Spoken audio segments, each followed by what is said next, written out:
What's up mga kabahay? Ito yung project namin na bahay na pinagkabitan ng aircon. Ground to penthouse to. Yan. Yung kinabit dito na aircon sa whole area, lahat duct split. Yan na yung grills.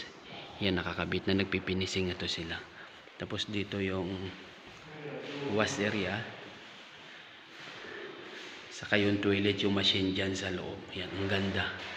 Ito na yung marmol at yun dito. Saka yung hagdan niya papunta sa taas. Yan. Tapos ito yung elevator niya. Yan papuntang first floor. Yan. Tapos dito sa area na to, yan yung grills na nilagay niyan, pahaba. Yan. Yung supply saka return. So ito yon. Tapos ito naman yung dining area yan dito. Yung ganito kalaki. Yung ikakabit namin dyan wall split, nakaabang na yung piping. Tapos ito yung inside kitchen nya. Nakakabit na yung wall split na aircon yan. Yan ang design ng kitchen hood nya. Yan. Tapos mayroong kwarto dito sa ground floor. Ay sarado, patay ilaw. Yan, ito wall split yung ilalagay namin dyan. Yan, nakaabang na rin yung pipe nya mga kabahay. Tapos mayroon siyang outside kitchen ito, kaso sarado yata. Sarado. Yan. Ayun, pupunta naman tayo ng first floor mga kabahay.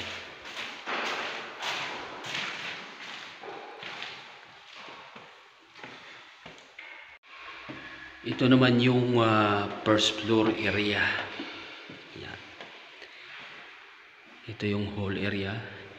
Yan yung grills ng aircon namin nakakabit na. Yan.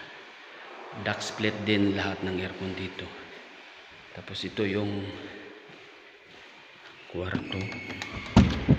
Yan. Ang lalaki ng mga kwarto. Yan ang grills din ng aircon namin. Tapos ito yung dressing nya. Saka yung toilet. Yan.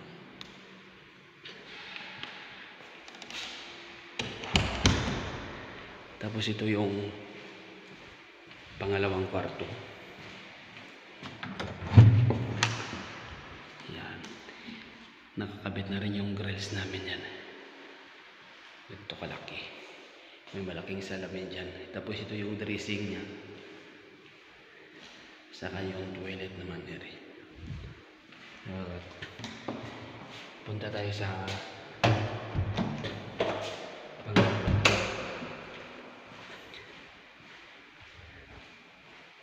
ito yung pangatlong kwarto mga kabahay. Yan. Ang lalaki ng mga kwarto. Yan ang grills din ng aircon namin yan. Tapos ito naman yung dressing room niya, saka yung toilet. Bali nagpipinisig na sila to, malapit na tapos.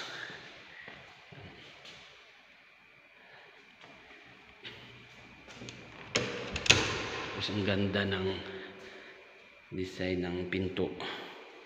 Tapos yung hagdan niya may ilaw. Tapos ito yung wash area saka toilet. Ito yung master bedroom mga kabahay. Yan. Yan, ito kalaki yung master bedroom. Yan ang grills. Yan. Tapos ito yung view sa labas.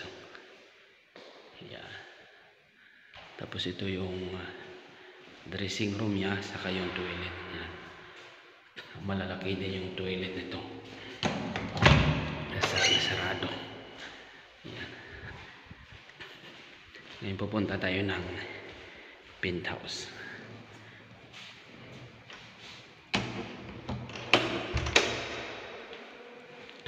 Tapos ito yung elevator niya mga kabahay. Lahat yan, yung hagdan niya nakamarmol, pati sa labas nito mga kabahay. So ito naman yung penthouse area.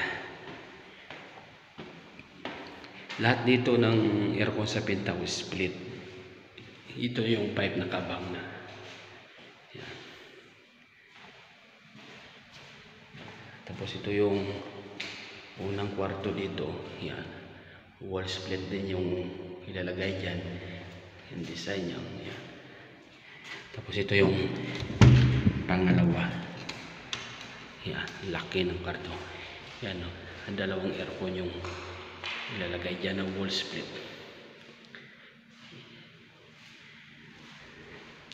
Tapos yun ang view sa labas.